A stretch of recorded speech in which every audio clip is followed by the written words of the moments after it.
தொண்டர்கள் மற்றும் ரசிகர்களால் சற்று நிலை தடுமாறி கீழே விழுந்திருக்கிறார் விஜய். இது தொடர்பான விவரங்களை வழங்குவதற்காக செய்தியாளர் சுரேஷ் இணைகிறார். சுரேஷ், விவரங்களை பகிர்ந்துக்கலாம். அதாவது ஸ்ரீராம், தமிழ் திரையுலக முன்னணி நட்சத்திரமாக இருந்து தமிழ் வெற்றி கழக என்ற அரசியல் கட்சியை தொடங்கிய நடிகர் விஜய் தனது கடைசி படமாக ஜனநாயக படத்தை நடித்து முடித்துள்ளார். இந்த படமானது பொங்கல் பண்டிகை முன்னிட்டு வரும் ஜனவரி 9ஆம் தேதி வெளியாகும் என எதிர்பார்க்கப்படுகின்றது. மேலும் இந்த விஜயின் கடைசி படம் என்னும் கூறப்படும் நிலையில் ரசிகர்களிலே பெரும் எதிர்பார்ப்பை ஏற்படுத்தியுள்ளது.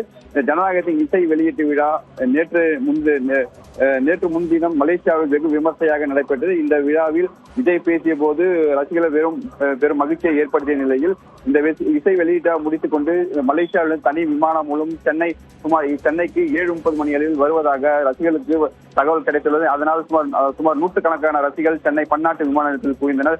அப்பொழுது ரசிகர் விஜய் அவர்கள் சென்னை விமான நிலையத்திலிருந்து வெளியே வந்து சுங்கத்துறை அனைத்து சோதனைகளும் முடித்துவிட்டு சென்னை விமானத்தில் வெளியே வந்தார். அப்போது சுமார் நூற்றுக்கணக்கான ரசிகர்கள் அவர்கள் செல்ஃபி எடுப்பதற்கு முயற்சி செய்து அவருக்கு கிட்டே நெருங்கிய போது காவல்துறை கட்டுப்படுத்த முடியாமல் திணறினார். அது மட்டுமின்றி காரில் ஏறுவதற்கு சுமார் 2 நிமிடத்தில் விஜய் அவர்கள் காரில் இருந்து கீழே விடக்கூடிய சூழ்நிலையும் ஏற்பட்டது. அப்போது தாங்கி பிடித்து சிஎஸ்எஃப் மற்றும் போலீசார் வந்து காரில் அவரை தூக்கி உட்கார வைத்து வெகு வேகமாக காரானது புறப்பட்டது. இந்த சம்பவம் சென்னை விமானத்தில் பெரும் பரபரப்பு. குறிப்பாக சென்னை மற்றும் எந்த பகுதியில் விஜய் சென்றாலும் இது போன்ற கூட்ட நெரிசல் அதிகம் காணப்படுகின்றால் போதிய பாதுகாப்பு இல்லை என்றதும் பொதுமக்களிடையே கூறப்படுகின்றது. ஸ்ரீராம், கண்டிப்பா சுரேஷ், அதே போல அந்த ஜனநாயகன் படத்தினுடைய இசை வெளியீட்டு விழாவுக்கு வந்து பல பிரபலங்களும் பங்கெடுத்திருந்தாங்க. பலரும் அந்த நிகழ்வுக்கு போயிருந்தது பார்க்க முடிஞ்சது. இப்போ விஜய் திரும்பி இருக்கக்கூடிய ஒரு சூழல்ல வேற யாரெல்லாம் விஜய் கூட இருந்தாங்க?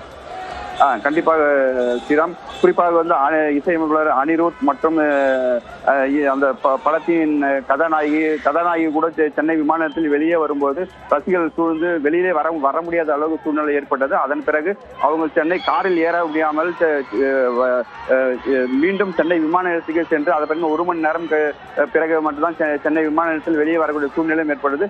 சென்னை விமான நிலையத்தில் விஜய் இங்கிருந்து சென்றாலும் பதட்டமான சூழ்நிலை ஏற்படுவது போல கூட்ட நெரிசல் தற்போது இருந்து வருகிறது. ஸ்ரீராம், விஜய் தவறி விழுந்திருக்கக்கூடிய ஒரு சூழல்ல அதற்கான காரணமா என்னத்தை சொல்றாங்க?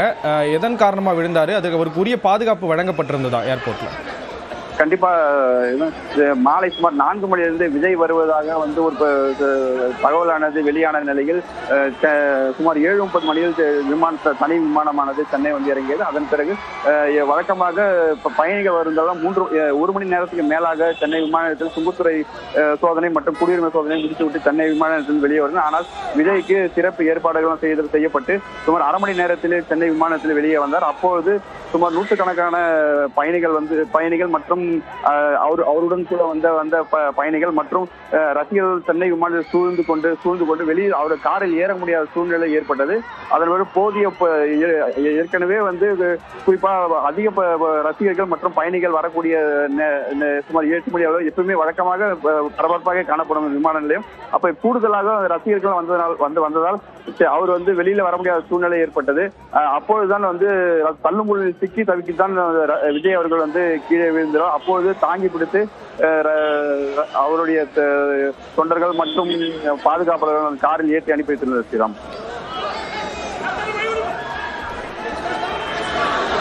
விமான நிலையத்தில் விஜய் ரசிகர்களின் காரணமாக தவறி கீழே விழுந்திருக்கிறார். அது தொடர்பான விவரங்களை வழங்கியதற்காக நன்றி சுரேஷ்.